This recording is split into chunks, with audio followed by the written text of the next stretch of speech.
the Senate Environment, Climate, and Legacy Committee is called to order. It is just a little bit past 3 p.m. on Tuesday, April 14th, 2026. We do have a quorum present in committee. And do we have anybody joining? We're no remote members. We're all here in person. Beautiful. Okay, so first up on our agenda today, we have Senate File 4214, which is Chair Herr's bill, which is why I'm chairing to begin the meeting today. Senator Herr, to your bill. Thank you, Madam Chair, and thank you for the good attendance from our members. Before I speak further, or go, walk through the bill, I'd like to make the A1 amendment, the delete all amendment. Very good, thank you. So this is the A1DE Authors Amendment. Senator Herr moves the adoption of the A1. All in favor, please say aye. Aye. Any opposed? The A1 amendment is adopted. Madam Chair and members, the bill as it is now are language from bills that we have heard in our committee and is selected by its urgent application and also non-controversial, and all of them have financial or fiscal note attached. And there's content of including deadline extension and the rest of bill like battery recycling and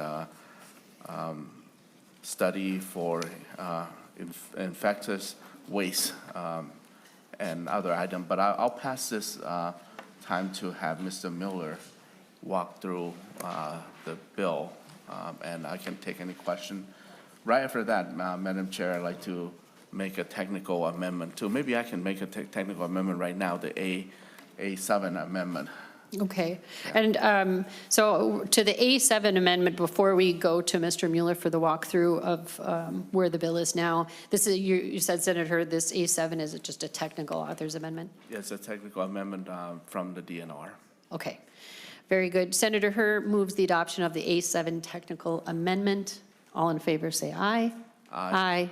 Any opposed? It's, I believe, okay. And certainly, I'm moving forward quickly, so we'll have lots of time for more substantive discussion, but if there is discussion on any of the technical changes in the A7, we will entertain those. The A7, oh, we don't have? Okay. So we already voted on it, okay. Okay, well, we certainly can reconsider the A7 after people have seen the A7 technical amendment. I believe we had thought that it was in the packets, but it's being passed out right now.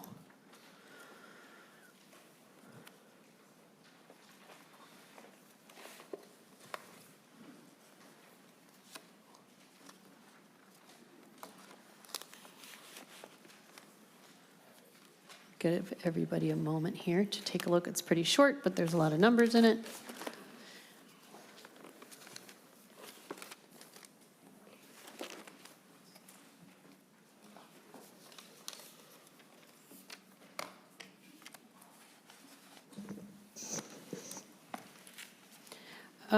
Okay, so members, we're going to go ahead and again, we had just voted on the A7, but acting as chair under my prerogative right now, we're going to reconsider the A7. Senator Wiesenberg, do you have a comment on the A7? Yes, thank you, Madam Chair. Could you briefly explain what it does? Because there's a lot of numbers from 1.3 to 1.9, and it looks like we are updating the ELS on the next portion, but what are the statutes that we're amending? Thank you. Thank you. I believe that we are going to ask for some explanation from our counsel, Mr. Stanley. Madam Chair, Senator Wiesenberg, if you'll recall, a few 2 years ago, or maybe it was 1 year ago, you all adopted in your policy omnibus language that dealt with the new DNR electronic licensing system. And at the time, that language was given an effective date that assumed that that entire system would come online at one time. But it turns out that different portions of that system are likely to come online at different times. And so this is making a change to that effective date section that applies to that Article 1 of that bill to account for the fact that the implementation timeline is going to be slightly different than what was initially envisioned. And I see Assistant Commissioner Myers here if you want more than that, Madam Chair. Assistant Commissioner Myers, welcome. Would you like to also add to the explanation of the A7 technical? Yes, thank you, Madam Chair. For the record, Bob Meyer, Assistant Commissioner, Department of Natural Resources. In 2024, Chapter 90, Minnesota statute, we did establish a number of things that needed to be changed for our new electronic licensing to go into effect. Most of this dealt with tagging of an animal, tagging of a fish, to validating it on your mobile app. And it was all done, the effective date for all sections, there were 51 sections in Article 1 of that bill, was previously set upon full implementation of the electronic licensing system. About 6 months ago, we made a decision to do a phased approach. Our licensing, our ELS system contains 400 licensing categories, then also vehicle registration for ATVs, snowmobiles, boats, off-road motorcycles, and things like that. We made a determination to split the process or take a phased approach, implementing the hunting and fishing portions of the system first, and then implementing the vehicle registration systems after that. So this is an attempt, or not an attempt, this clarifies those effective dates, making the effective dates for our hunting and fishing, and also passes, horse passes, cross-country ski passes, effective upon implementation of that first phase. And then there's 6 sections that would be effective upon implementation of the vehicle registration that really focus on the way that we operate refunds. So those sections will go into effect once we implement phase 2. Thank you, Madam Chair. Thank you, Assistant Commissioner. Any follow-up, Senator Wiesenberg? No, thank you. Okay. Any other questions or discussion on the A7 before we adopt it? Okay. Not seeing any. Now let's go ahead and have the vote to officially add the A7. Senator Herr moves the adoption of the A7 amendment. All in favor, please say aye. Aye. Aye. Any opposed? All right, the A7 is adopted. Okay, and now I believe we're ready to go through our walkthrough. Okay, Mr. Mueller. Madam Chair and members, I'll quickly walk through the A1 delete all amendment that we will be working off of as our omnibus bill. Article 1 is Environment and Natural Resources. Section 1 deals with a previous appropriation from the Arts and Cultural Heritage Fund, originally appropriated in 2023. The change in the bill starts on page 4, line 29, and it changes the recipient of a grant for the SUNY Lee Public Art. It changes the recipient to the City of St. Paul. And then the other change on page 5, since it's changed in the recipient, it extends the appropriation by 1 year to 2028. Section 2 of the bill starts on page 10. This deals with the topic that we were just discussing, dealing with the ELS system. The A7 amendment dealt with rules, and this section 2 in the bill deals with the effective date of other parts of that. So this was the A7 amendment and section 2 are sort of tied together. Section 3 is a series of appropriation extensions. I'll go through them quickly. Subdivision 1 comes from Senate File 3799 from Senator Hawj that extended a number of appropriations from the Parks and Trails Legacy Fund. So subdivision 1 contains the first one is originally a $750,000 grant for the Mesabi Trail, and all 750 of that is currently obligated. The next one is a grant for the Oxbow Park. It was originally just over a $2 million grant. There's about $349,000 left. The next one is one for Stearns County, and it's about a $1.176 million grant, and I believe almost most of that is still unspent. The next one is as a grant to Redwood County for Plum Creek Park. It's originally a $818,000 grant, and about $524,000 is left. And then the last one is City of Sandstone, was originally a $2.257 million grant, and there's about $918,000 of that left. Each of these grants will be given one additional year, so it'd be till June 30th, 2027. And again, this was Senator Hushchild's 3799 bill. The next one is a request from the DNR, also the line 29 through 31. It extends the original appropriations for the ELS system by one more year. It was originally a $2.6 million appropriation from a number of different accounts, and there's about $469,000 left of that appropriation. The next one on page 11 is from Senate File 4340, Senator Hochschild. This was the bill that extended the appropriation, the availability of the appropriation for the wild elk expansion. There was originally a $2.3 million appropriation, and there's about $143,000 left, and that extends it just by 1 year. The bill had it going farther, but all the extensions in this bill just goes by one additional year. The last two extensions deal with appropriations to Met Council Regional Parks. These both deals with grant programs for tree planting. The first one is the Community Tree Planting Grant. It was originally about a $3.18 million appropriation, and there's about $150,000 left. The next one, starting on line 7, was originally a $1.4 million appropriation. This is to plant trees in metro parks. All of that has been encumbered, but the Met Council was requesting additional time for the grantees to spend the money. But so this would also give them 1 more year till June 30th, 2027. This request was in the governor's budget.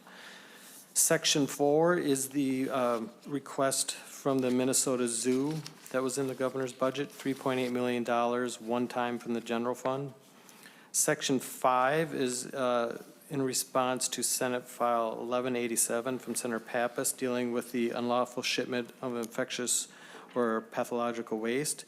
This takes that idea and asks for a study, the PCA to do a study, and make some recommendations back to the next legislature, January 1st, 2027, on some of the recommendations for policy changes, and also on changes, other fines and other considerations dealing with this issue. There is another appropriation starting on page 12, line 2, $75,000 one time from the environmental fund for this study. And that is it for the Article 1. Article 2 is the Battery Stewardship Program from Senate File 1690. Right now in the bill, it is as it was heard in this committee last week, so there's no changes to the bill, to Article 2 right now. I believe there's an amendment that we'll be considering that will have some other changes to this. But right now, Article 2 is the same that was in the committee last week.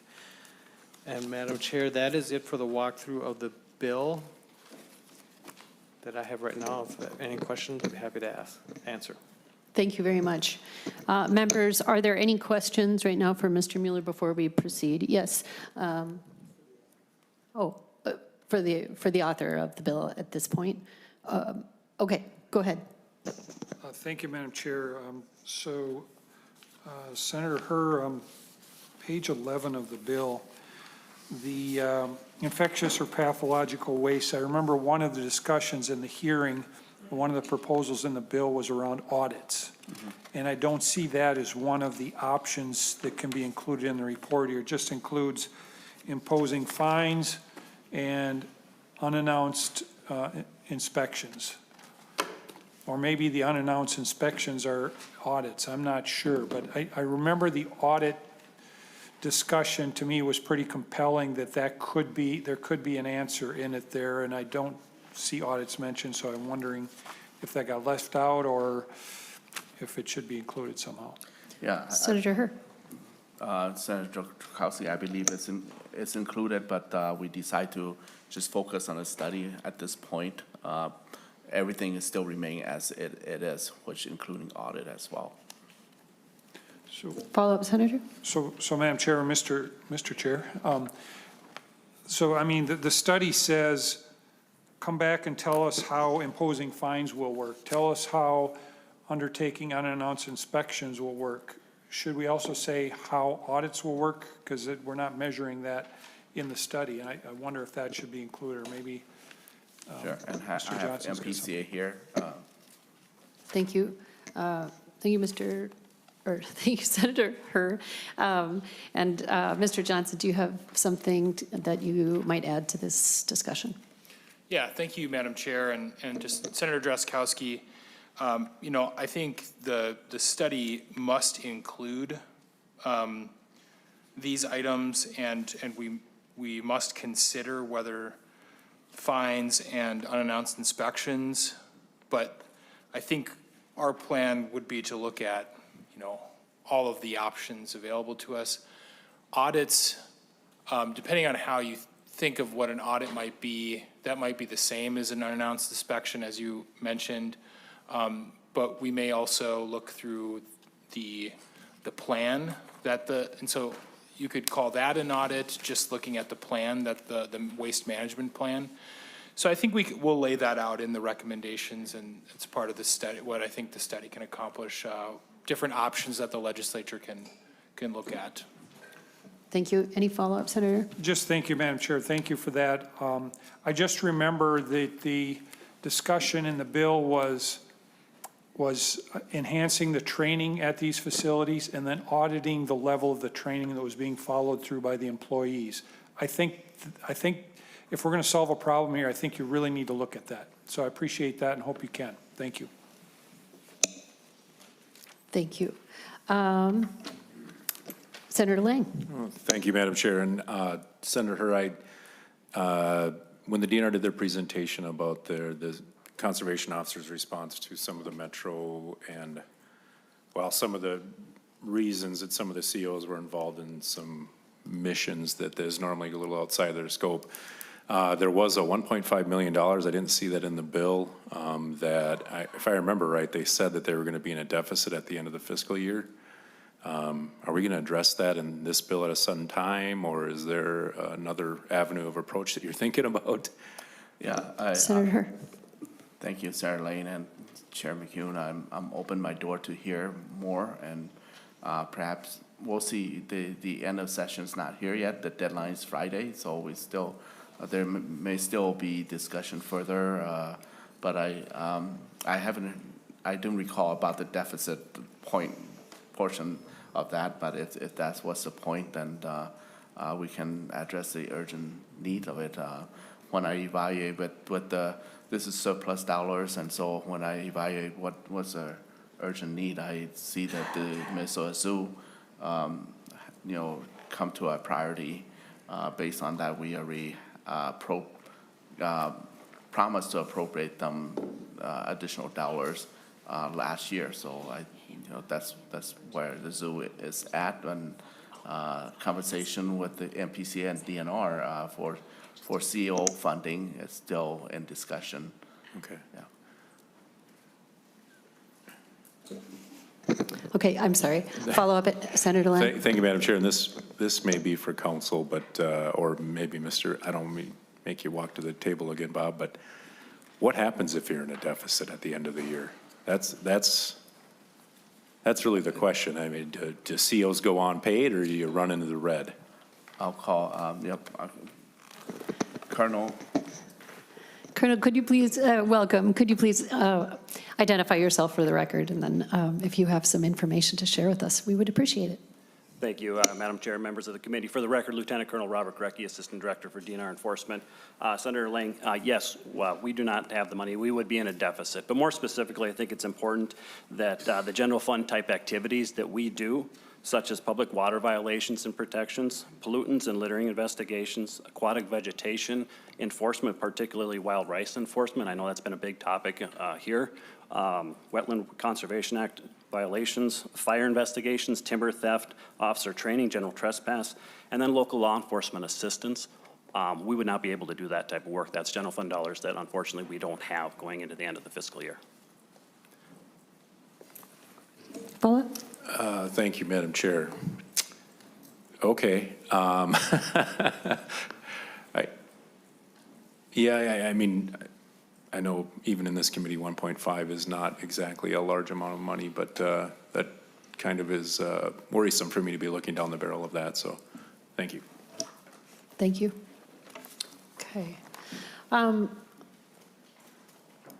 Senator Herr, we do have some testifiers to the bill. We also have an A19 amendment, I understand, and then, of course, we will have time for the offering of other amendments.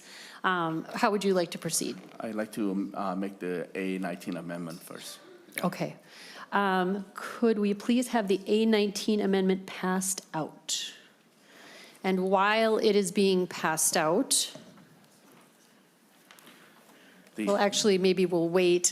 Do you have any opening or comments that you'd like to share while the amendment is being passed out? And then we have Mr. Stanley who can give us a summary of the amendment. And as we also have Mr. Kudelka here from MPCA who can walk through the amendment in some more detail as well. But Senator Herr. Madam Chair, the A19 amendment is to make several changes to the battery article that Senator Kupak brought to us and agreed to in response to requests from stakeholders. That it include example like removal of large batteries, and I have Mr.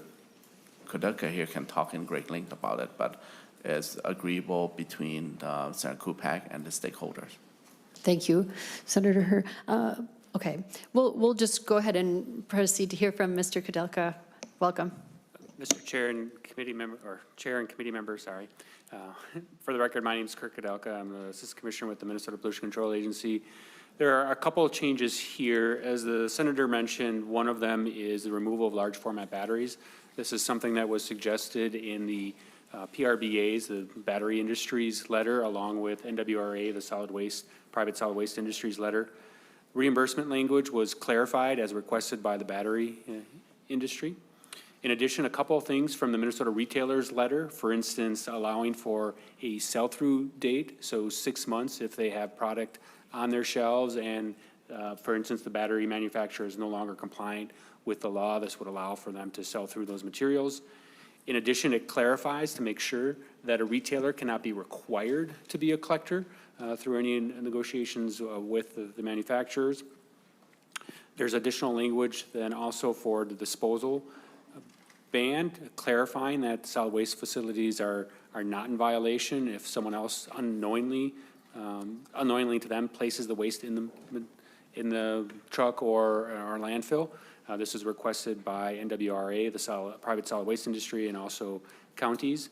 And then finally, there are a number of technical amendments from our last piece, just clarifying some inconsistencies, changing some dates to just make sure that it's cleaned up. Technical provisions, not any changes in policy. The earlier 5 things were the policy changes.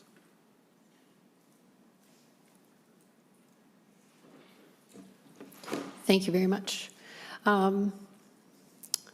Are there any questions or comments or discussion that people would like to have about the A19 amendment?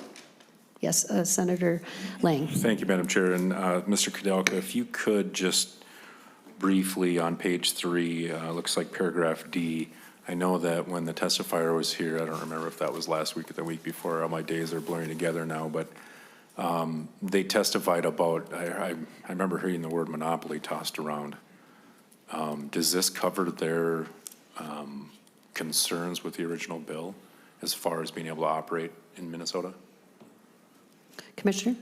Madam Chair and committee members, on line 3.12 you're referring to, this is actually with a different item. This would be for the retailers in terms of are they required to let me just double check here. Yeah, this does not address the piece from Redwood, which was discussed of earlier, which are recyclers. Yeah. They could still operate and partner with a stewardship organization to function within one plan that's done, or they could operate their own plan. So there are two options for it, but it does not make the changes that Redwood had suggested. And Senator Lang? thank you, Madam Chair. So as I guess the MPCA hasn't made a clear statement, you're not opposed to them running their business in a standalone capacity without that partnership at this point, are you? Commissioner? Madam Chair and committee members, that's a really good point. Folks can operate outside the system. Also, this is setting a floor that there needs to be an organization, there has to be this level of service by the convenience metric provided by the industry, but others can do more beyond that. So, for instance, Redwood could operate their collection facilities or electronics recycler or someone else outside of the program. They would still be allowed to operate. They just wouldn't be a product stewardship organization funded through the industry. Follow-up? Thank you, Madam Chair. Just one last question, and then trying to remember the testimony entirely, but something around the requirement to have a certain amount of pickup sites. Is that clarified in this amendment? After you. Madam Chair and committee members, it does not change from the previous bill. The concern from the agency's point of view is if we would get into various plans and they don't cover all the convenience metrics, the agency is not in a position then to say which of them has to cover it. So for instance, if Kitson or Candioi County were left out of the two plans, there needs to be more authorities for the agency to say either, none of the plans are approved or it would have to require all of them to do it. And that's where the hard part is, where you have potential multiple stewardship organizations. What is the ability to make sure that everything is not met and we don't get people pointing the fingers, no, you should do it, I should do it, and then nothing gets done. And that's why very clear authority and accountability is built in the bill now prevents that. And thank you, Madam Chair.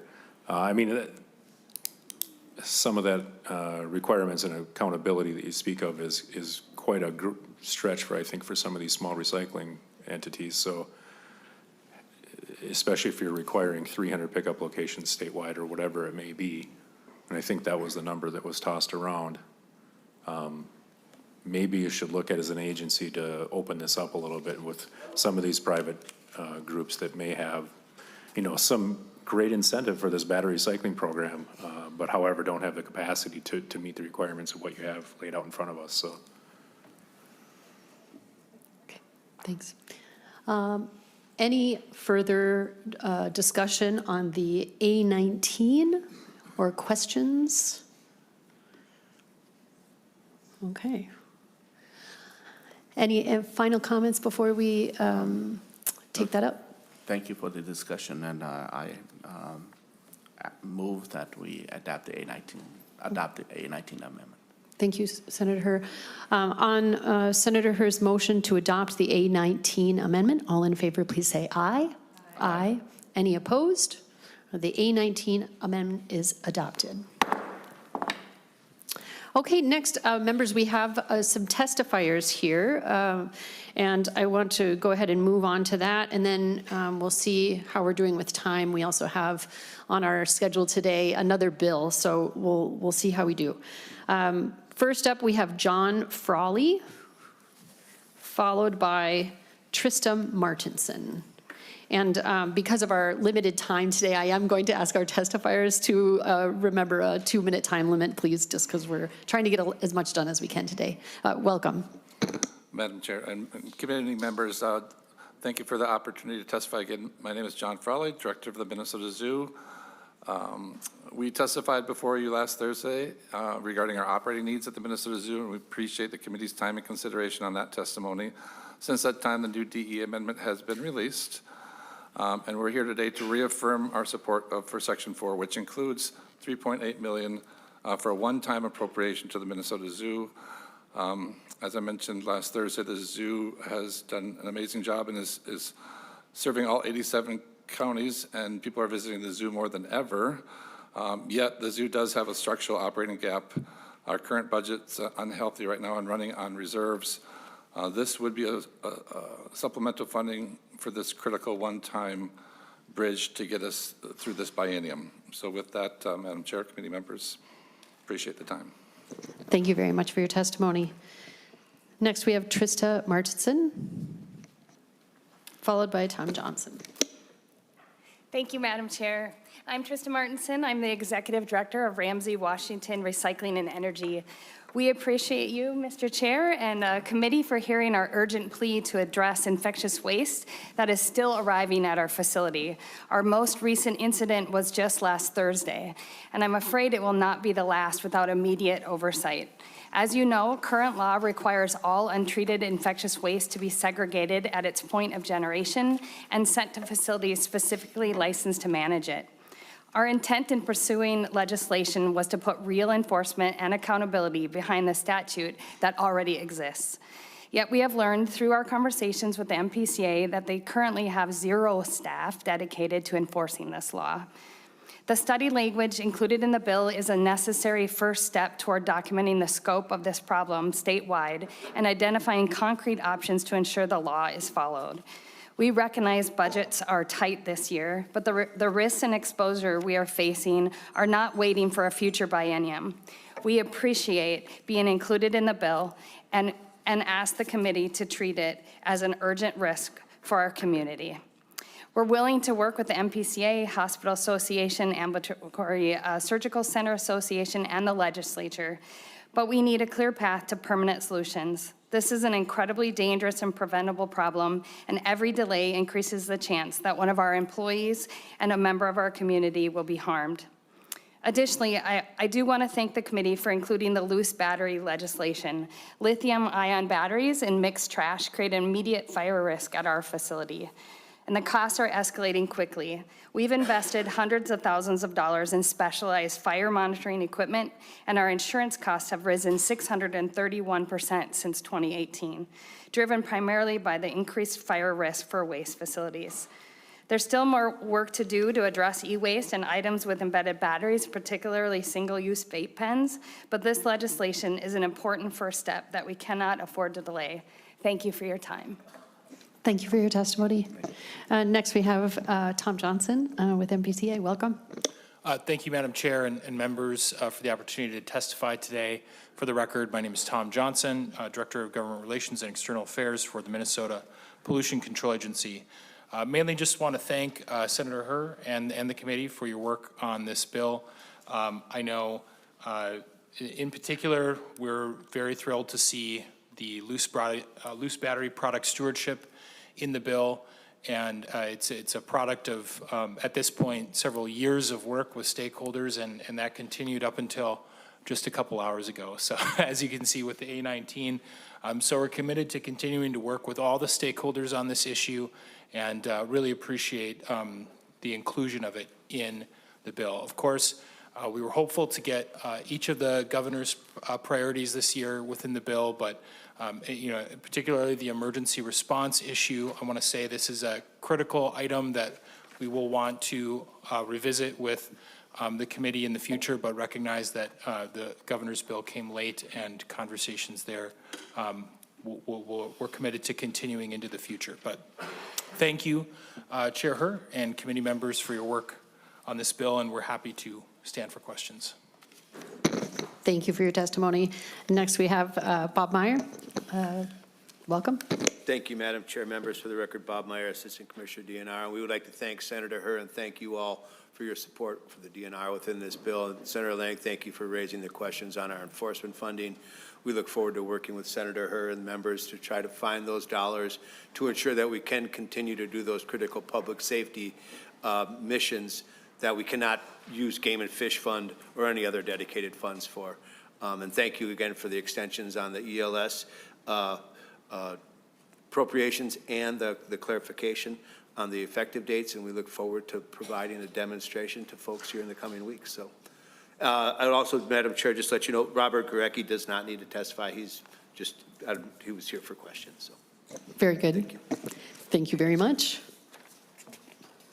Okay, so with that, our testifiers have been concluded. Chair Her.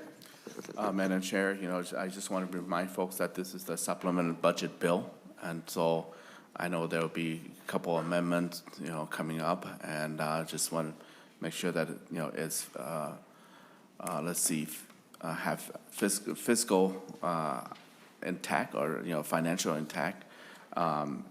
And if it's just strictly policy bill, I will be against that, even those projects that may have finance, I want to hear the merit of it as well. And we like to refer this bill to the Finance Committee, so it's also at the discretion of the Finance Chair, whatever form the final bill that we construct here be referred to. It's also the discretion of the Chair to sort things out, that make sure that the item that we send in have fiscal note. And this is a small bill, and so didn't have much item. And then this is a supplement years as well, supplement budget year. So I just ask members to be conscientious of that. So with that, I'm open for questions or, amendment that members may have. Very good. Thank you, Senator Her. Members, discussion amendments, Senator Wiesenberg. Thank you, Madam Chair. The amendment that we adopted from the DNR, page 1.3 to 1.9, that's all policy, is it not? 1 point, can you repeat it again? Yes. Section? Or is it regarding the ELS? Yeah, so the amendment 1.3 to 1.9, I'm looking up these Minnesota rules, that's all policy. That is correct, that in association to the timeline, extended timeline. So like I said, it has some budget item and then associated to timelines. And Mr. Miller can explain that. Mr. Miller may be able to weigh in, yes? Madam Chair and members, I will point out that one of the extensions in the bill on page 10, the bottom of page 10, does extend the appropriations for the ELS system also. So they're sort of tied together, that the policy part of extending the other sections does tie together, I think, with the extension of the appropriation for the ELS system. So there is a connection in between the appropriation and the date change. Follow-up, Senator Wiesenberg. Oh, yeah, thank you, Madam Chair. Well, it's still policy. I guess I'd like to, are we going to pass a policy bill this year? Senator Her? Thank you. We can by rule. I have to check with the council, I think, because we passed that line. I wholeheartedly have worked on it to have a policy omnibus bill, but we weren't able to due to our expiring deadline, I think 2 weeks ago, and most of the bill that are we refer from here are standalone, and they will be going on their own. Okay. Senator Wiesenberg. Thank you, Madam Chair. I find it highly disappointing that 2 years in a row we can't pass a policy bill. Last year in the Senate, in this body, we passed Bill 67-0 off the Senate floor, and they got killed in the House because we have petulant little children, Republican House members, that don't want to pass bills. That's not up to us to let them blackmail us and bully us and tell us they're not going to pass bills. We can pass bills in this body, and if they don't want to pass them, that's up to them. But we can pass bills out of here. We've had, there's nothing to do with my bills. We had bills that we passed, 67-0, the purple paint bill. We had the beer preference points. We had other bills that we passed. Members had bills that were killed. I had members in the other body tell lobbyists, Tim Sprack, Randy Goldman, they would not pass any bills with my name on it, and they will continue to not do that. That's not appropriate. I don't care what the other body does. We have good bills that we all agreed on, literally 67-0. We didn't even vote on them in the House.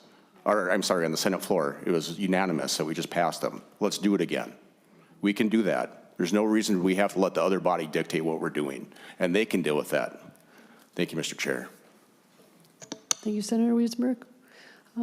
Any response or a follow-up? Sure, Senator Chair McCune, I think it's only fair for me to respond on the purple pink bill as one provision that we included in our omnibus bill last time and was struck out. But you know, I would hope that there will not be amendment of that sort to be into this supplemental finance bill. But if the bill had been brought to my attention early on this year, that could be a standalone. Perhaps we could get a policy hearing to make it a standalone, and perhaps I can figure out a way where how we can make it standalone. That's something I need to look at. Follow-up, Senator Weisenberg? Thank you, Madam Chair. Senator Hur, I did bring these bills to you at like the very beginning, and you know that, so thank you.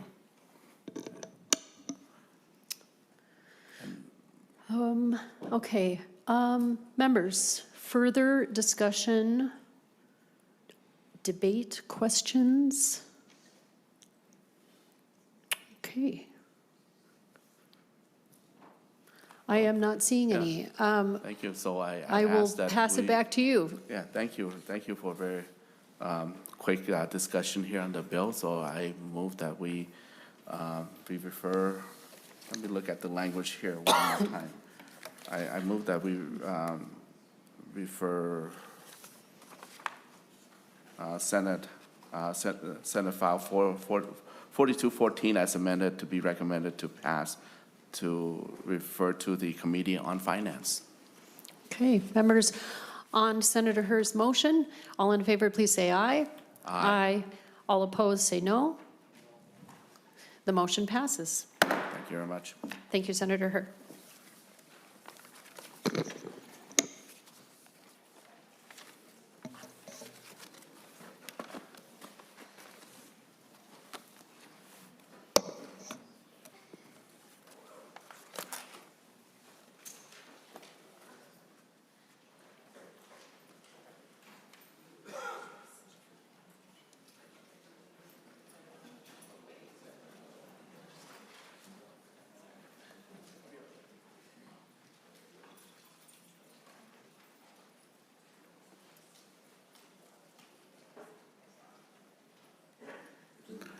Okay, thank you, Senator McHugh, for chairing. So we'll do a little recess here while Senator Pa is coming to present her bill.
Senator Pa on Senate File 4737.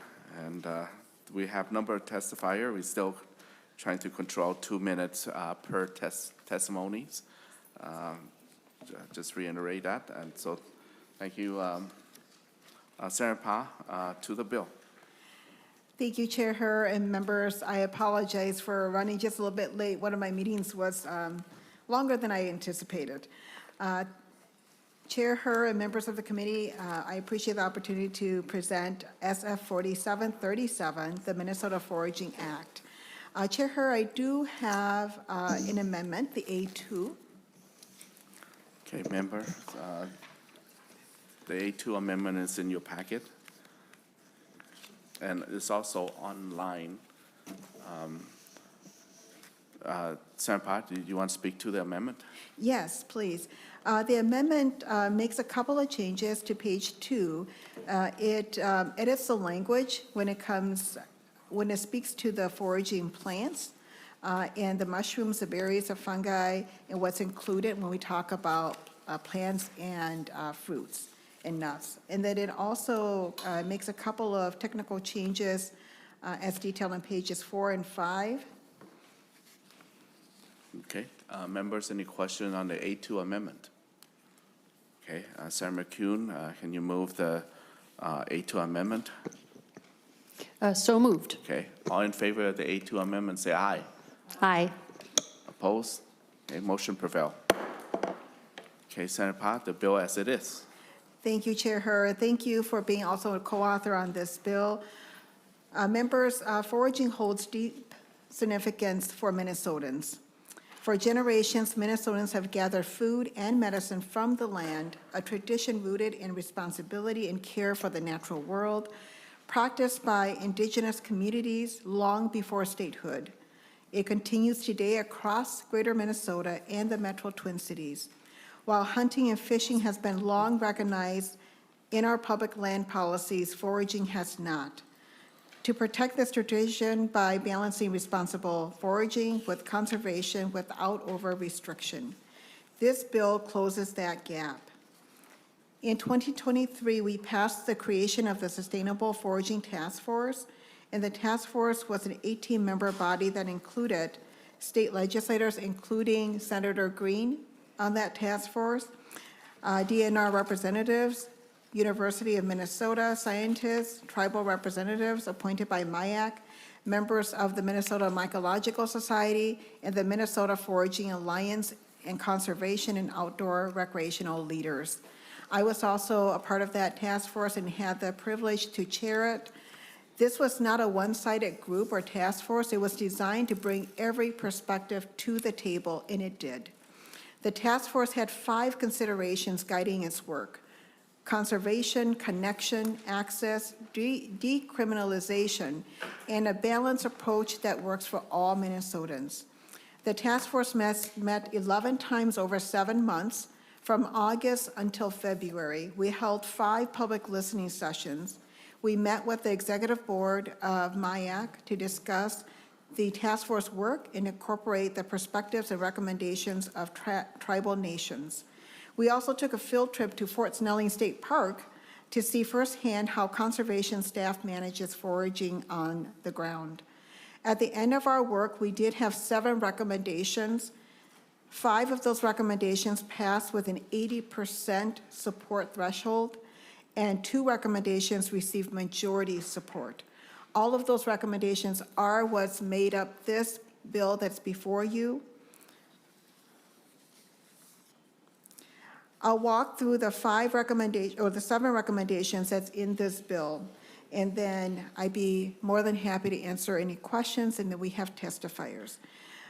Recommendation 1 codifies the foraging as a legitimate activity, recognizing foraging for personal, non-commercial use, and recognizes it as a legitimate recreational and cultural activity on DNR-managed state lands. Recommendation 2, studying foraging and its impacts. This was really important for us to make sure that we had data and information and research that actually talks about the impacts of foraging, and to be able to collect, monitor, and research on the ecological, cultural, and economic impacts of foraging. Recommendation 3, talked about education and training. The task force really saw that this was important to make sure that we educate the public. And in order to do that, we needed partnerships with the University of Minnesota Extension, tribal nations, and organizations across the state to do that.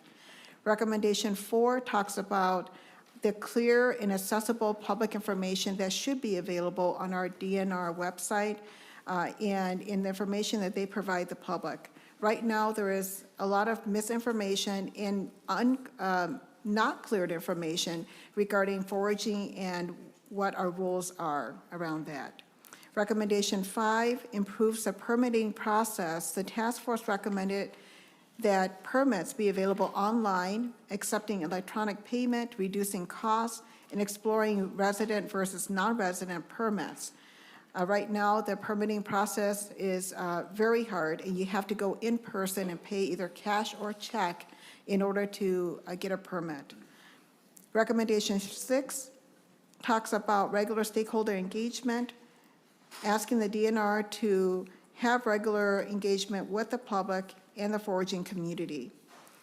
Recommendation 7 talks about a 5-year evaluation period.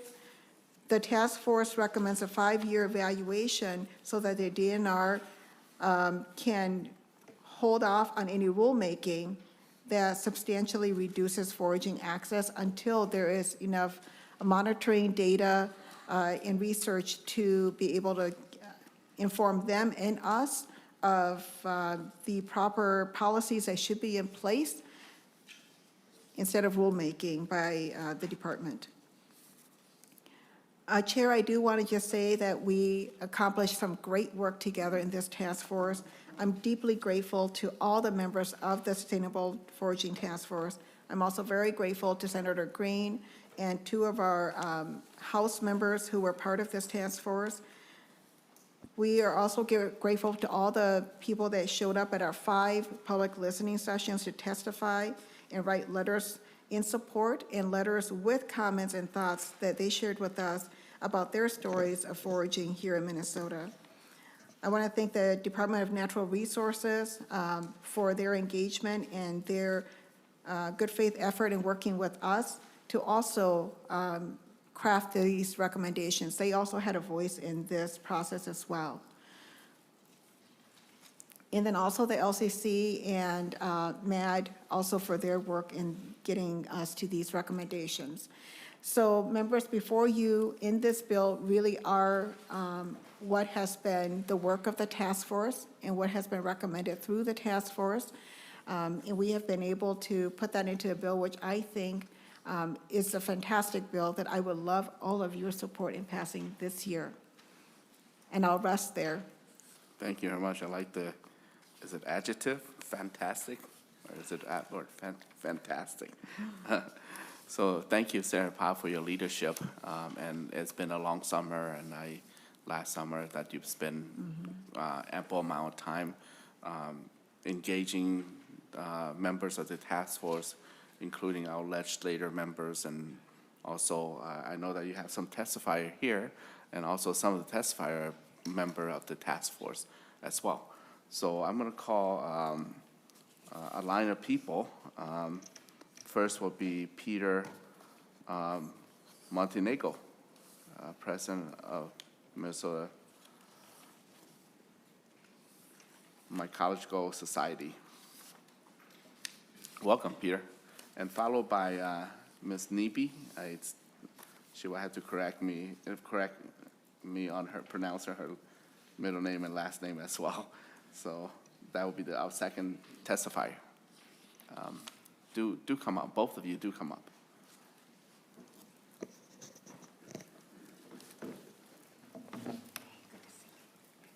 So, Peter, welcome. Please start with you.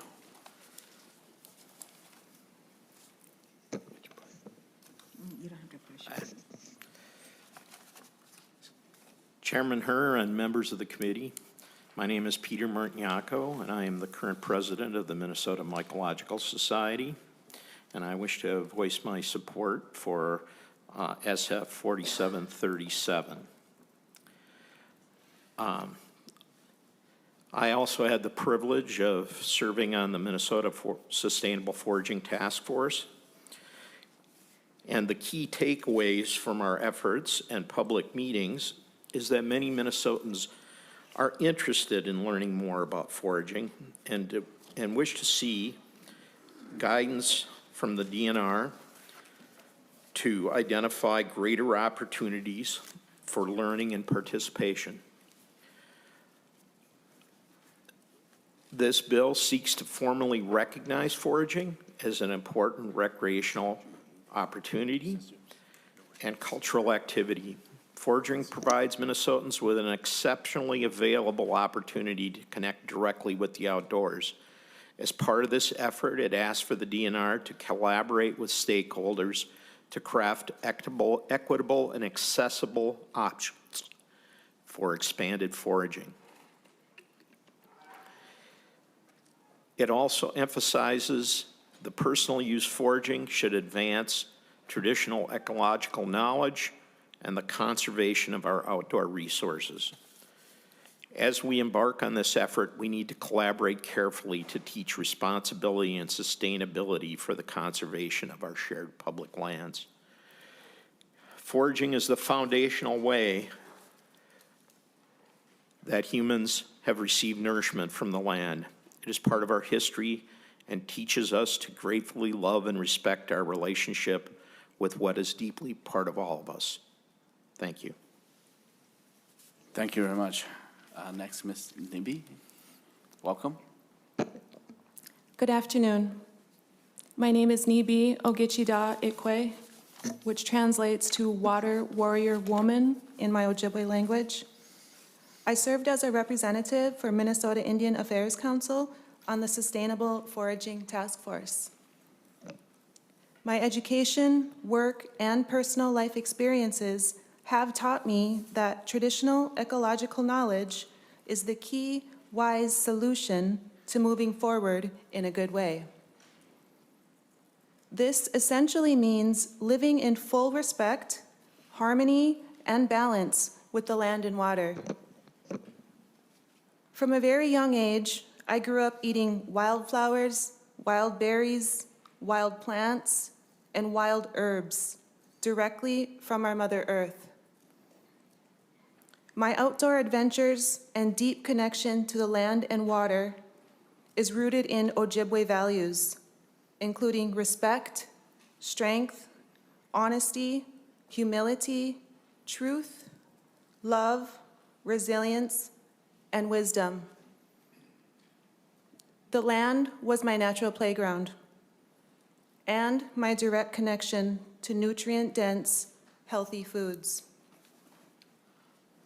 Every child in Minnesota deserves this kind of opportunity to be able to connect with the land and water in a good, nurturing, and sustainable way. However, due to various barriers, some families and children do not have access to privately owned lands, so they must utilize our public lands for access and foraging. It's important to note that the Minnesota Children's Outdoor Bill of Rights includes the right to forage on public lands. It is clearly listed at number 10. Currently, the state of Minnesota owns 12 million acres of public land. Of that 12 million acres, 5.6 million acres are managed by the Department of Natural Resources for the people.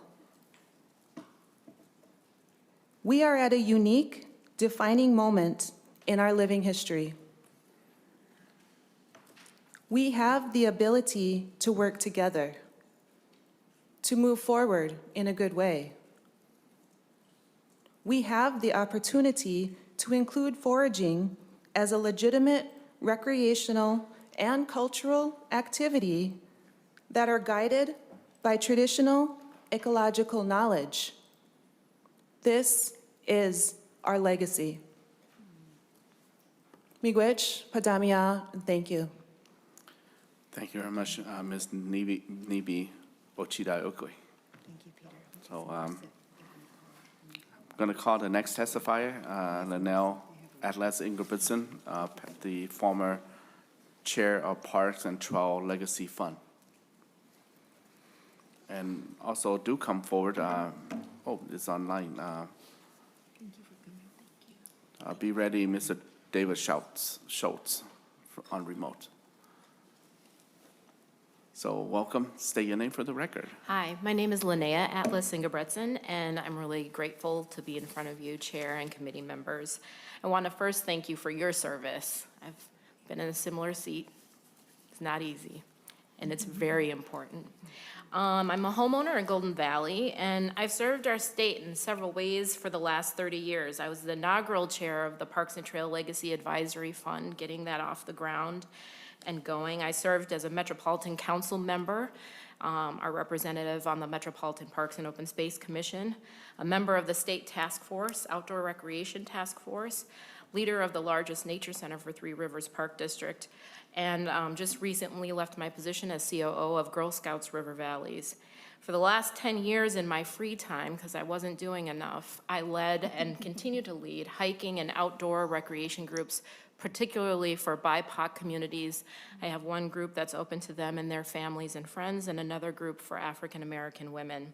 And we go out weekly. I've seen over, in particular, since the pandemic, just a tremendous interest in foraging. And this spreads across all of our cultural groups. We all have a tied heritage to this practice of desiring to be connected to the land, and it's something that's driving our young people to reconnect. This is exactly what the state citizens had intended with the Parks and Trail Legacy Plan, was to connect people back to the outdoors. I fear we've not done enough to do programming and policy change that helps make that connection real.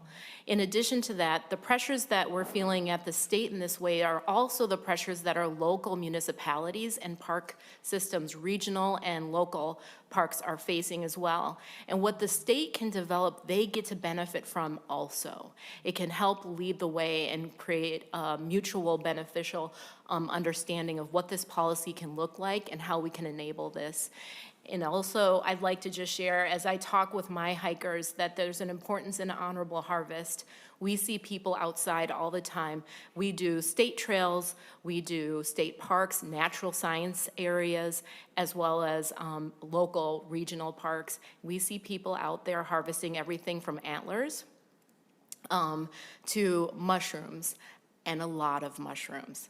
And so that importance of making sure that it's honorable and we're paying attention to conservation. One thing I'll just leave you with is when I was in high school, I saw a lot of Hmong immigrants along the railroad beds. And I asked my African-American grandmother, who moved here from Mississippi in the 40s, what they were doing. And she said exactly what we did when we moved here. This food is an important thing, not just for survival, but for connection to something that we lose too often these days, a connection to land, which is grounding. And it's something that our young people are excited about. It connects elders to the young ones and everybody in between. So in a time when you're looking at all kinds of really fun things, maybe that don't give you so much joy, this is something that you can look back to and we can say is truly a legacy to leave and an improvement, which was the intention of those legacy funds all those years ago. Thank you for your time, and again, thank you for your service. Thank you very much, Ms. Atlas Ingebrigtsen. I'd like to call David Schultz. He's online. If you can turn on your camera and also audio as well. And yes. My audio and my camera should be on. I think we should all, can everybody hear me? Yeah, we hear and see you just fine. Very good. Thank you very much. Thank you for indulging me with my teaching schedule today. Okay, my name is David Schultz. I'm a professor of political science, legal studies, and environmental studies at Hamline University. I'm testifying as a member of the Foraging Task Force. I was on the task force, and I'm also a representative from the Minnesota Foraging Alliance. I note my academic position only for identification and to indicate that I teach environmental policy. The views I express are my own and as a representative, for the Alliance. I support this legislation for 3 reasons. First, the task force found that the Minnesota Department of Natural Resources had lacked clear data showing that foraging posed a problem. Second, the DNR, as it became apparent to me, had not recognized foraging as a legitimate recreational and cultural practice despite its deep roots in Minnesota. And three, we need a structured evidence-based approach going forward to study what impact foraging really has. Based upon the evidence and the testimony presented during the task force meetings, I helped develop a three-part framework that this bill reflects. It recognizes first foraging as a legitimate recreational and cultural activity on state lands, which is important. Second, it establishes a 5-year pause on new rulemaking. It requires data collection and public input during that period so that the policy can reflect good evidence. This 5-year period, I should point out, was the minimum that the scientists on the task force recommended that we needed to have in order to gather the necessary information. Phrased another way, if we now recognize foraging as a legitimate activity, we can now study it and then determine what impact it has. Because again, as I pointed out, when we approached DNR, they really had no data or evidence assessing the impact. All these recommendations, as the senator introducing legislation pointed out, were strongly supported by the scientists and experts on the task force. Finally, I remind you that, as you all know, that the legislature sets policy and agencies implement it. I urge you to pass this bill and provide clear direction to the DNR to act consistent with what this legislation provides. Thank you very much for allowing me to testify. Thank you, Mr. Schultz. Next on line is Mr. Greg Val, Backcountry Hunters and Anglers. Are you there? Yes. Yeah, go ahead. State your name for the record. My name is Greg Qualley. Thank you very much, Senator Chairman Herr and the committee for hearing our testimony. And just right off the bat, Backcountry Hunters and Anglers values the traditions, cultures, and opportunities that wild spaces provide. We work to protect and enrich wildlife and wild places that serve to connect Minnesotans and visitors to their outdoor heritage.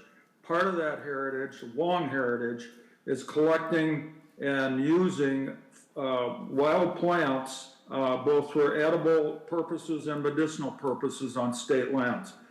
I'd like to express the importance of legally recognizing foraging for personal use as a legitimate codified legal right of the public on state-owned lands, just as hunting, fishing, and recreation are also legally recognized, as several people have mentioned already.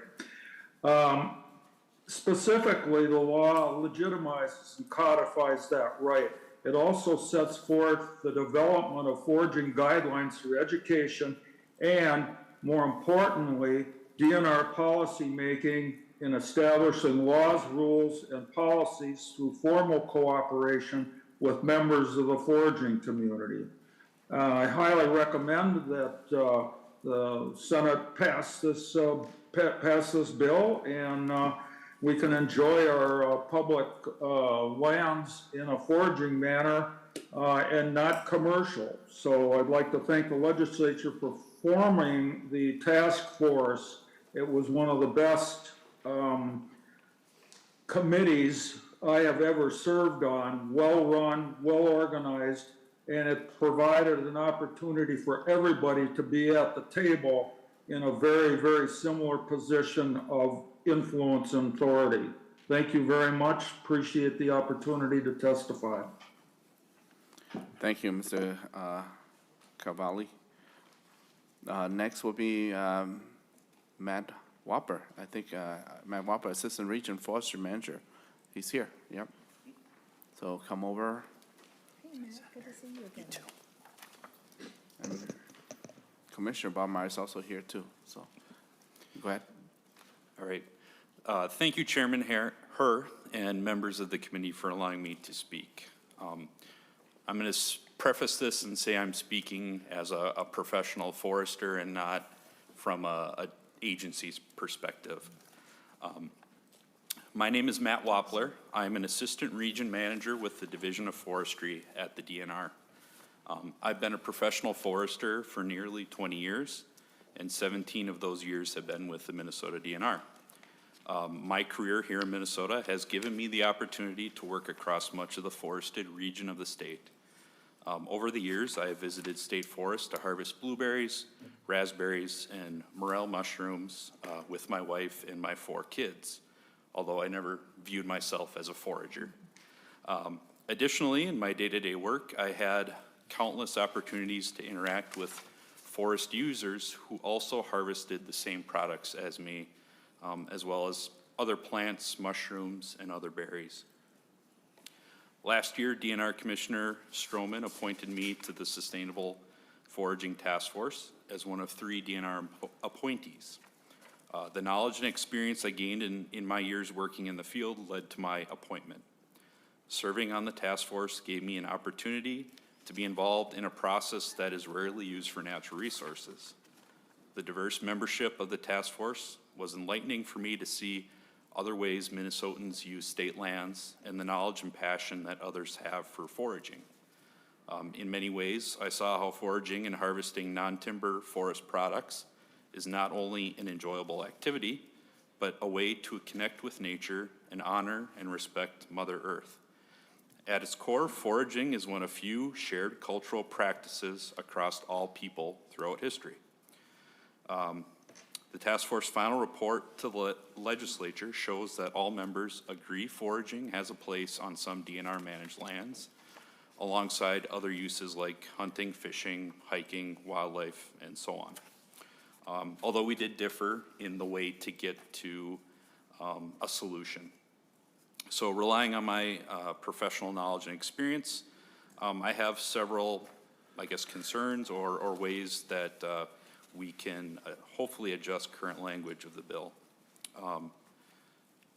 Under the bill's language, it defines forage plants, but currently in Chapter 90, specifically 90.01, subdivision 13, we already have a definition of special forest products, which means woody herbaceous plants, plant parts, seeds, fungus, and so on.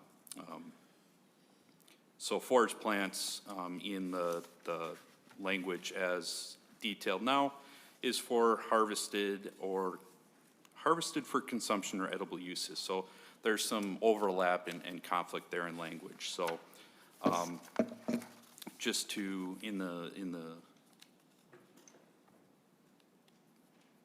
for time, I'm gonna kind of skip over, but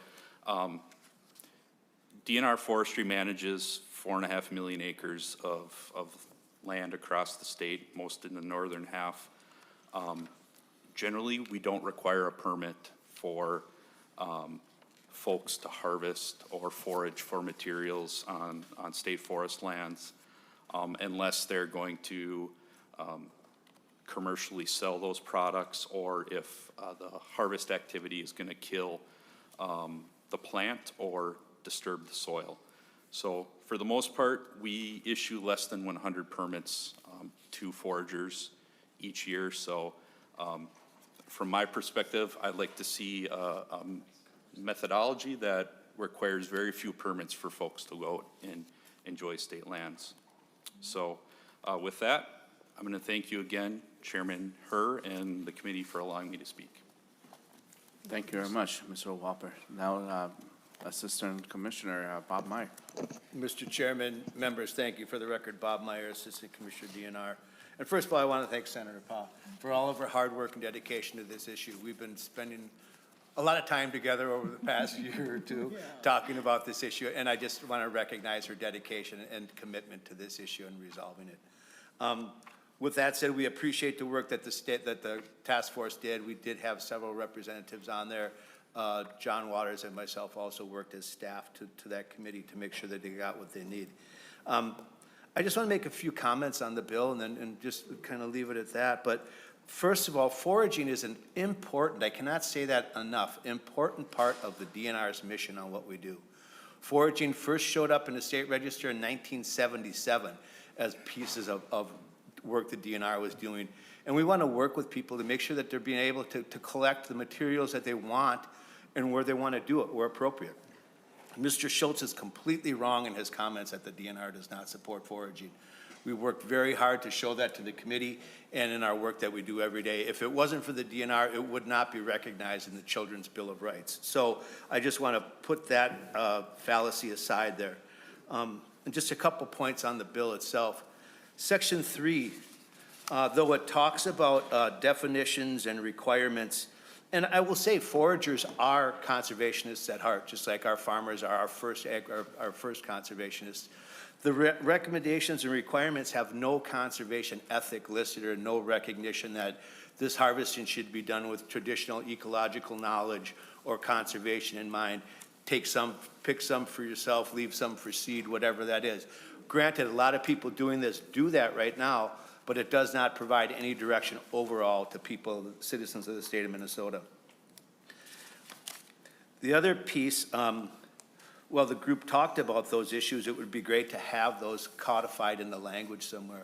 I'm going up Friday to Minfish's Angling Summit in Alexandria. They're going to talk about limits of fish. How many fish should we keep? Daily possession limits. How many should we leave in the lake? What size fish should we keep? We talk about deer hunters, about limits and things like that. We did talk about limits, but nowhere in the bill is it reflected there. The bill is also confusing in that it creates a new rulemaking authority, while it also has a 5-year rulemaking moratorium. Section 3, subdivision 3, and section 5 establishes new rulemaking authority for the DNR, but section 4 is a 5-year rulemaking moratorium. So there's need to be some conversation there. And the language in section 3 on foraging on state lands, just to be clear, this does cover our 4.2 million acres of forest lands, but it includes state lands within the ceded territory and state lands within reservation boundaries. So we are establishing these opportunities, these principles for people to harvest on state lands, but also we did have some discussions and actually took a field trip to Fort Snelling State Park to view Bidet and the traditional or sacred areas of that park. Is it appropriate for people to pick mushrooms on top of a burial ground? No. Is there anything against the law prohibiting them to do that? Not really. So I have heard from some of our tribal nations, I do have some issue about doing this in ceded territory without working closely with them. So I think that's something that needs to be addressed. And finally, Mr. Chair, I just reviewed the fiscal note isn't posted. However, we have worked on it. I know a U of M extension is working on the fiscal note as well. It is multiple millions of dollars for multiple years to do this rulemaking, develop web pages, develop outreach, best management practices, and the work that the DNR and U of M extension is required to do in this bill. With that said, we do want to continue working with the author and with our stakeholders on this issue. Foraging is a way of life in Minnesota. It is a way of life for Minnesotans, and we want to make sure they can do that effectively, getting what they want, where they want to be able to do it efficiently, and also protecting our resources as well. So with that, thank you, Senator Pond, and thank you, committee members. Okay. Any question from members? Senator Green? Thank you, Mr. Chair. And I don't think I have anything for the DNR. If I do, I'll yell at you. But Senator Pott, you know, from the start, I served on the task force with you, and from the start, I had a lot of concerns about this, because when you recognize something like foraging, now it's going to be a right and it's going to be recognized. You're going to open it up to a lot of people that aren't trained to do foraging, for one thing. And so the very things that you were talking about as far as damaging, you could be increasing. The fiscal note, I was concerned about that. I would like to know what it is. Several million is a lot of money. But I want to get into go back to the gist of this. And I kept trying to bring the committee back to this, and they would come back and then they would wander off in different directions again. But Deputy Commissioner Meyer talked about the rulemaking and the permitting now. And I believe, and I know actually, when this came up, one of the concerns and one of the reasons you brought this up was because you had constituents who were concerned that they may have to now get permits, or there might be restrictions on them foraging. And that's exactly what this bill does. It does exactly what the people who brought it to you didn't want to happen.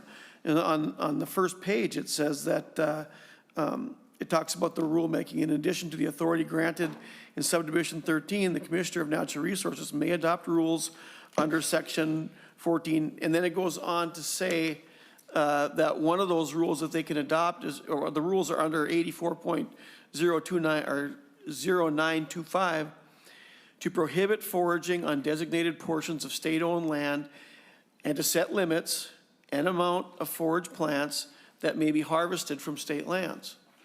So you've got that provision already is limiting what people can do, and that they're gonna have to go get permits, and they're gonna have to wait till the rules are established that we didn't want to happen.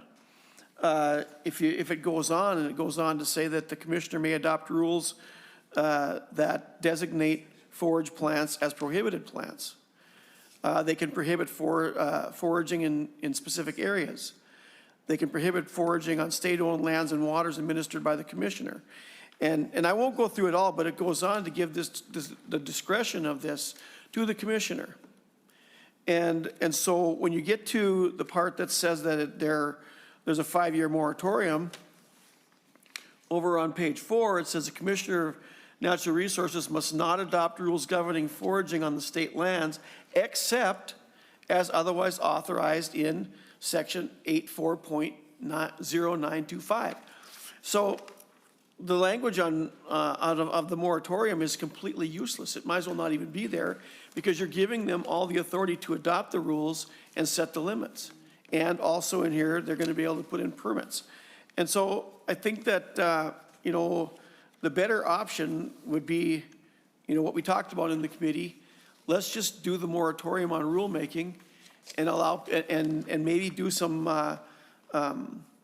provisions that would allow for, you know, the website and for people to get trained on how to forage would be much better than giving this kind of authority, spending millions of dollars, and maybe making it very difficult for a number of people to even try to go get a permit.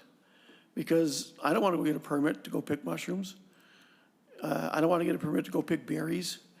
And right now, we don't have to. And that's what the whole point of the bill was to begin with. And so I served on the task force, but I don't think that the bill is doing what the original intent was, so I can't support it. Senator Pott, can you respond? Thank you, Senator Herr, and thank you, Senator Green, for your sharing your thoughts with us.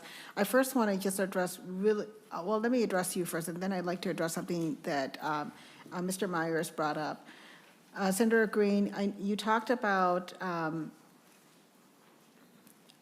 that you would prefer a moratorium, pretty much a permanent moratorium over anything that we do in this policy. And currently, right now, if we adopted just a moratorium that says the DNR can't do any rulemaking, it is still limiting people from foraging. Right now, the only things that people can do is pick mushrooms, pick berries. They can do a few things on state lands. It eliminates people from being able to pick plants such as a fiddlehead fern, such as Solomon seal, such as a ton of other things for medicinal purposes and for consumption. And if we just say the DNR, you're not allowed to do any more rulemaking, it does not solve the access that we have the issue right now for. And so that's primarily why in our task force, we talked about that as an option, and we all agree, except for you, that that was an option that we would actually consider. And it was ruled that that was not an option because it doesn't actually solve anything. I hear you saying that somehow this bill is going to cause people who want to pick mushrooms and berries to now get a permit. That's absolutely untrue. And I think that you know that because we've talked about that probably at least 40 or 50 times in the task force, that it does not put a permit on what we currently already are able to pick without a permit. What it does is it expands it so that people can pick plants and medicine without permit, and the ones that the species of plants that have to be regulated because of the concern for those plants then would be put on a special list for a permit. And the DNR would have to then look at the plant species and determine which ones needed to be regulated through a permit, but they have to have a reason for why it belongs on that list. It can't just be like it is right now, which is all plants pretty much are off limits to foraging at all, for no reason. There's no reason attached to it that there's any reason to believe that these plants are over-harvested or are not abundant in our natural resources. It is just off limits, period. And that doesn't make any sense whatsoever. And what the recommendations from the task force is that the DNR needs to have allow access for us to be able to forage, and the plants that are put on this special list for permitting or for restrictions have to have a reason. And that's why that 5-year is for research, monitoring, and data collection to actually show what plants do need to be restricted and which plants really don't. Because right now we're restricting everything except for berries, nuts, mushrooms, and a few other items. You talked about limiting, that this bill actually limits us from foraging even more so, and that is absolutely untrue. If anybody goes, they're welcome to go on the DNR's website to learn about what we actually allow currently right now, which is very small. And what this bill will do is it will open access to people. There are indigenous communities who have come to testify to say they can't even go into our public lands to be able to harvest their traditional medicines from it because it is restricted. And people from my culture, like I'm Hmong, and we also harvest a lot of our traditional medicines from public lands, and we are restricted right now where we cannot do that. So those are just to address your comments. I appreciate the work that you have done in the task force, but I think that you share very different views from the task force members and from myself. I want to address just a few things from Mr. Meyer's comments. He says nowhere in this bill whatsoever does it show that we are even looking at this from a conservation lens. And he is absolutely wrong. If you look at page 3.31, you'll see on here it specifically says, must consider traditional ecological knowledge, regenerative harvest methods, and honorable harvest practices. That is exactly conservation. That has throughout the entire bill, not just there, but it also in page 4, section 6, where it says foraging best management practices in education, it specifically talks about honorable harvest practices again. On 5.11, honorable harvest practices and regenerative harvesting methods aligned with traditional ecological knowledge. It talks about the biodiversity and soil health and seasonal considerations. This entire bill is based on conservation, honorable harvest, regenerative harvesting, and making sure that we sustain our natural resources. So the task force members, every single one of them, that was one of the key things guiding us when we made these recommendations. I'll leave things at that and answer any more questions people have. Senator Wiesenberg first. You're busy, so I'm good. Senator Wiesenberg. Thank you, Mr. Chair. So as we're having this conversation, this might be a question for Senate Council. I know we have a constitutional right to hunt and fish in the state of Minnesota. Could we add foraging and then not have this bill? I'm not trying to say this is bad, but if we had foraging and then, but it's only for personal use, because that's what hunting and fishing already is, right? So could we add that to our state constitution? Council? Mr. Chair, Senator Wiesenberg, yes, you could with the appropriate kind of bill and a vote of the people. Senator Wiesenberg. Thank you, Mr. Chair, and thank you for that. So maybe that's an answer we can talk about. And So I'm not going to, I don't know how to go down that lane right now, but that could be something that we could maybe do, is just add that to our constitution, let the people vote on it, right? Let us harvest as long as we're doing it sustainably and we're not harming anything. Cool. I do have some more questions for council. I'd like if you could explain section 1.7 to 1.21. So this bill says it's a foraging on state lands bill, but it starts off as it says short title and underlined. And then it says this act may be cited as the Minnesota Foraging Act. Then I read these statutes, 97A, 97B, 97C, all have to do with hunting and fishing regulations. What does this have to do with foraging? Council, Mr. Stanley. Mr. Chair, Senator Wiesenberg, the short title is something that a bill author can propose that is something that the public and other people who have an interest in the bill's contents can use to refer to it. So it's not something that is required to meet certain substantive requirements or correlate in particular ways with the bill's contents. Senator Wiesenberg. Thank you, and thank you, Mr. Chair. So then I guess explain subdivision 13A, 1, 2, and 3, because this is talking about describe zones or permanent area boundaries, designated fish spawning beds or preserves, select hunters or anglers for areas to provide for registration of game or fish, to prevent control of wildlife disease. What does this have to do with foraging? Mr. Stanley. I'm sorry, Mr. Chair, Senator Wiesenberg, could you repeat the question? I was having a sidebar over here. Sorry. Yes, Mr. Chair, thank you. I was just reading what subdivision 13A says. It doesn't have anything to do with foraging, and it talks about hunting and fishing regulations, which seems like policy to me. Mr. Stanley. Mr. Chair, Senator Wiesenberg, the statute that's being amended here in Section 2 is a statute that gives the DNR authority to adopt expedited rules in certain cases where the legislature has decided that that is warranted.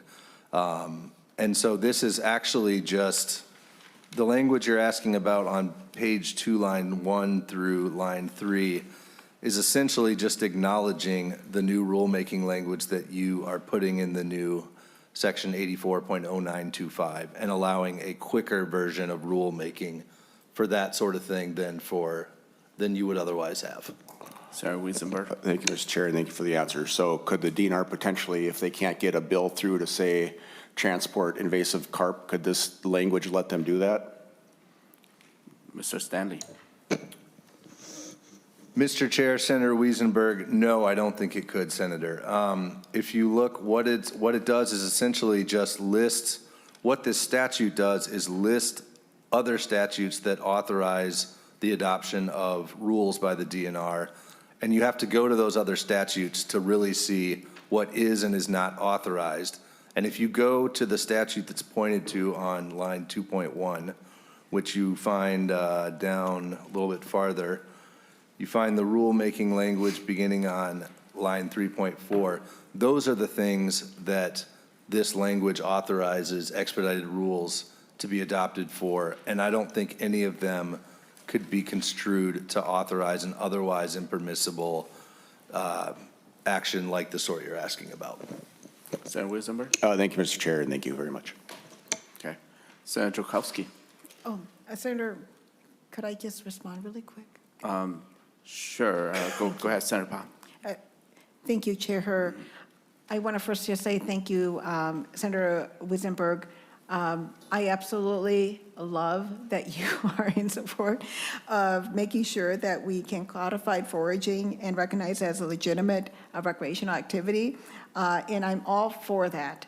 The only thing is this. We can do that, and that's great. That's what we want to do. But we also have to educate the public on foraging, right? And that's also important, so that to make sure that it is regenerative, it is taking into account traditional ecological knowledge, honorable harvesting practices, those kinds of things. We also have to make sure that our permitting process right now is not a barrier, which it is, because right now, if you wanted to forage, you could only do it in a state forest land, and only if you pay for the permit in person with cash or check. I mean, come on. And so if you, during office hours, so basically there's so much barrier. So in these recommendations, it really just addresses that. So like one, improving the permitting process, education and training, clear public information, making sure that they engage with stakeholders, the 5-year evaluation period, because it's important for us to study the impacts of foraging on our lands. That's the only other additions to the codifying that. And so I think those are essential pieces too. And so I hope that you will be open to that as well, because that is super important. Thank you, Chair. Thank you. Senator Jokowski. Okay, let's go to Senator Jokowski first, and we'll come back. Yeah. Thank you, Mr. Chair. Thank you, Senator Pa. Senator Pa, I want everything you want. I want you and your people in your district, people in my district, people in Senator Johnson Stewart's district to be able to forage. I am struggling. You came with a bill to tell the government to leave you alone. And you say, government, don't, I'm trying to remember, was it 2 years ago maybe, Senator Pa? But it said moratorium on rulemaking. In other words, DNR, you can't make any rules or prohibit us any more than you already have from foraging. That was a good bill. That was a good approach. That was a good start. This process, though, has hijacked that whole thing and flipped it on its head. You are now bringing forward a process that is going to provide you everything you didn't want. And that's what I'm seeing in the bill. I'm curious, the gentleman over here from the DNR, not Mr. Meyer, but the forester individual, mentioned that there are 100 permits issued a year. So, Senator Pa, instead of doing these rules, why aren't we looking at the source of those impediments that are out there now and removing those? If the DNR or whoever is saying we can't harvest some sort of medicinal herb, who is saying that and why? I think that needs to be the focus of what you're doing. So I'm reading this, okay, so first of all, the rulemaking, and Senator Green talked about it, but I read it a little bit, somewhat like he did, but a little differently. It says, except as otherwise authorized under Minnesota Statute Section 840925. And that's the new language that you have in the bill that is on pages 2 and 3 that include the rulemaking. So the way I read this is you're going to say, go ahead, DNR, and make these rules that we have in the bill, and make these rules, and you can't make additional rules beyond this for 5 years. But they can make it during the first 5 years. They can make all these rules that are authorized in the bill. And then after 5 years expires, they can make more rules. That's what I'm reading on 4.13 of the bill. I don't think that's what you want. But as I read page 3 of the bill, so Senator Pa on 3.6, they can make rules that designate forage plants as prohibited plants when necessary, according to the DNR and the rulemaking process that they go through. 3.11, they can make rules that prohibit foraging on a portion of state-owned lands. Who knows what those are going to be? It might be right where you want to forage. You mentioned that there's no requirements for a permit. Look at 3.13. It's right there. They can develop rules that require a permit to harvest. They're going to give you exactly what you don't want. There's 100 permits issued now. There's going to be, apparently, everybody's going to be required to have one in your district, in my district, and in Senator Johnson Stewart's district. All of us. And the permit can be required to harvest and indicate a particular species of forage. It can set the amount that you can, it can set limits on the amount and the amount of individual forage plants, and read the rest of that paragraph. Go down to 3.22, we're conferring authority on the department land managers to further impose site-specific limitations. 3.26, immediate protective temporary measures, for seasonal restrictions, for species-specific restrictions, for emergency temporary closures. We're giving the DNR the authority to make rules to tell us we can't forage there. All kinds of different rules that they're going to invent in this rulemaking process. So I am very bewildered. That's the word I have today. It's like Senator Pa, I think they might have hijacked your original intent, which I share 1,000%. 1,000%. I think the people of Minnesota own this land, and they should have the right to use it responsibly. And we don't need government to tell us what berry we can pick or which mushroom we can pick or which medicinal herb we can pick. Mr. Meyer's got better things to do, and so do the people in his department, their enforcement officers, et cetera. I don't think it's the government's responsibility to train people how to forage. We have this thing called the internet. You have very smart people that were on the task force that have learned how to forage. Mr. Schultz, it seemed like he actually taught some of it. We don't need to invent all kinds of rules and structures to teach us how to forage. There's a wealth of information on the internet. There's groups out there that are forming. People are teaching each other how to forage. I don't have to tell you this, but this is going to give you exactly what you don't want. It's going to give you all kinds of limitations. It's going to require a permit to go, pick blueberries. This is not, the idea of a constitutional amendment to remove maybe all those limitations that you were talking about, or maybe we need to bring the DNR up here and ask them where is the source of these limitations that are telling us we can't do this stuff? Why can't we get the medicinal herb you were talking about? You people should be able to get that. And why are they being told no? That's what needs to be in this bill. We need to remove the government's authority to say no to that, and all the other ones like it, and let people go get it on their own. But this bill doesn't do that. It does the opposite. And you're going to have more limits, more requirements, and pretty soon what one member of the group that you run with or the group that I run with is going to find is that they're going to be limited in this particular area they want to go after, or the particular species, or they're going to have to shell out money for a permit, or they're going to have to go only during certain times and they're not going to be able to go. It's going to be exactly what we don't want. I love your intent, Senator Pa, but I really, the opposite of love this bill, if you will. So could, Mr. Chair, and Senator Pa wants to respond, but at some point, could the DNR come up and tell us, I heard 100 permits. Why are we issuing permits now? Where is the authority to do that? What is limiting people to forage now? And maybe the task force grappled with this. Why? We need to bring those to the front of the table and have that discussion. We need to write a bill to give Senator Pa and the people that are here and the people throughout Minnesota the ability to access our lands. Thank you, Mr. Chair. Thank you, Senator Kowski, for long comments there. I don't know if there's a question, but Senator Pa, you want to respond, or I do.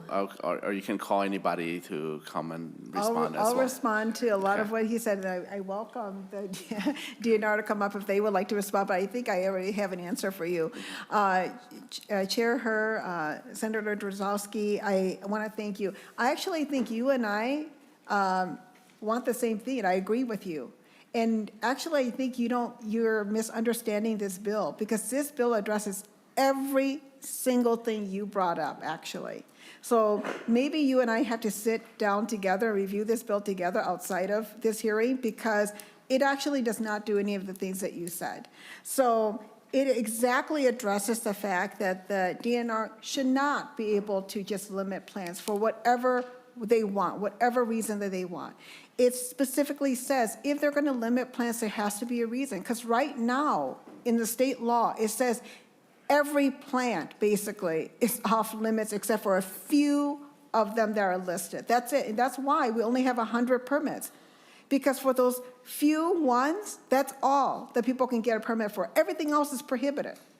And this legislation says that if they're going to prohibit a plant or a medicine or anything, there has to be a reason. Otherwise, why would they? If there's no data, no proof that somehow that plant should be restricted or prohibited because of the species needs to be protected some way. The other thing is that the moratorium that we passed last year was only a one-year moratorium. And it was specifically a one-year moratorium so that we would have the time to complete the work of the task force and bring back the recommendations so that legislators are deciding what we should pass, not the departments. And from the task force, we delve into the work very deeply and worked very hard to bring you guys the education, the knowledge, the information to make an educated decision about how do we approach legislation and policy around foraging and not leaving that the way it is right now or leaving it to the departments to decide. So this bill specifically gives us those guidelines that says that, one, we have to monitor, we have to research, we have to collect data, and then we have to make knowledgeable policy decisions based on that and not just do a blanket no foraging period where it is right now. You also talked about protected species permit and have the DNR having rulemaking authority. Right now in section 4.11, it does go over what the DNR can do as rulemaking. And we have to have that in there. We can't say the DNR can't do any rulemaking whatsoever because they have to be able to respond to urgent and emergency issues. If something comes up, they have to be able to do some rulemaking, but it specifically says you cannot do rulemaking just for any purpose, but if something urgent or emergency comes that includes immediate threats or sustainability or a risk to public health or safety, then you can do that. We should have that in there. It also says that they can make rulemaking if it had to comply with federal laws or for purposes of federal funding requirements. It also says that they can also make technical improvements. That does not mean anything of substance, but if there's technical administrative improvements to it, that they can do that. Other than that, they can implement what we have put into policy, and they can implement what they have to do to comply, but they cannot start doing rulemaking outside of that until the 5-year moratorium ends. At that time, we're supposed to, with the study and the data collected, get enough information so that we as legislators can have information to make good policy, and the DNR can actually have information to make good policy too, or rulemaking, so that they're not just basing it off of what our current laws are. I'll stop there. Thank you, Senator Park, for a long explanation as well.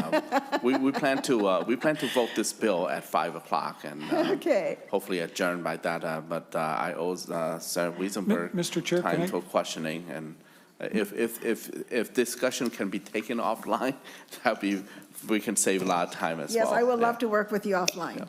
Senator Wiesenberg. Thank you, Mr. Chair. I'll be much more brief. I appreciate the fact that you want to look at the science and the data on things, so you'll probably be happy and get on my bringing back moose hunting also. So maybe I can take you up and go use your crossbow to do that. But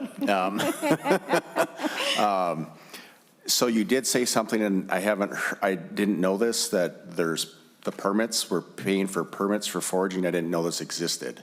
So where are we doing this? How much does it cost, and what are we spending, and why? Wow. Like where do I go to buy a permit, and why do I have to do this? Senator Park. So maybe I can ask the DNR to come and speak, but I'll just say from my experience, it's ridiculous what our permit process is right now. I guess tell you, Okay. I pay $25 per plant I wanted to harvest, and I could only do it on state forest land, and I could only do it when I go in person during business hours, paid. And then guess what? If I want to forage 2 plants, that's $50. And I can only do it in that forest, in that section. So if I go to another forest, that's something else too. It is ridiculous, and that's why, one of the reasons why the task force says we have to relook at our permitting process. This does not work. So thank you. I'll let the Let's have DNR speak. Mr. Wappler. Sure. Matt Wappler again with Minnesota DNR. Chairman Herr, Senator Wiesenberg. Forestry has the delegated authority to issue special product permits, so permits for things that aren't timber products under Chapter 90. And the statute states that the commissioner may issue a permit. So we issue permits. The minimum we charge is $25 to cover some of our costs, some of our salary costs. It doesn't cover everything because too many hands have to touch the permit. But we've made some changes with our procedures, and so we do allow for multiple plant species on a permit. We generally issue a permit, as I mentioned before, when the activity is going to kill the plant, or if it's an action that's going to result in like digging up the plant, so collecting the plant roots. And to obtain a permit, we ask folks to either call a DNR forestry office or come in and visit with a forester. Mainly, we need to know where they're going to collect or harvest the plants, because we have to track the specific 40, and that comes back to properly compensating different funds. So if it's school trust lands, we have to compensate the school trust for that permit. And so that's why we require a conversation. We have ability to allow folks to just talk to us on the phone, and then we'll mail the permit and they can sign it and send it back with a check. There are business processes where we can't take cash, we can't take a credit card, it has to be a check or a money order, and that's outside of our control, so. Thank you for the answer. Thank you. All right, well, I'd like to wrap this up. This bill's still going to be traveling to 2 additional committee, and hope that Senator Park can beat the time. One committee will be the Rural Committee, and the other will be the State and Local Government Committee. So, and after that, perhaps it might come back to this committee before we send it to the floor. And but glad, we have a broad discussion here. I don't encourage it, but I do applaud the long answer and also the long question as well. So, members, we're gonna move the Senate file. Senator Kunesh, would you move the Senate file? So move. Okay. I move, go ahead. Okay, Senator Kunesh moved that Senate file 4737 as amended be recommended to pass and be referred to Committee on State and Local Government. All in favor, say aye. Aye. Aye. Opposed? Okay, motion prevail. Congratulations. Thank you, everyone. Thank you, Chair. All right. And look into your email in case I have any other announcement. Deadline is this Friday, but we'll see from now till then. And thank you for being very attentive in this committee. The meeting now is adjourned.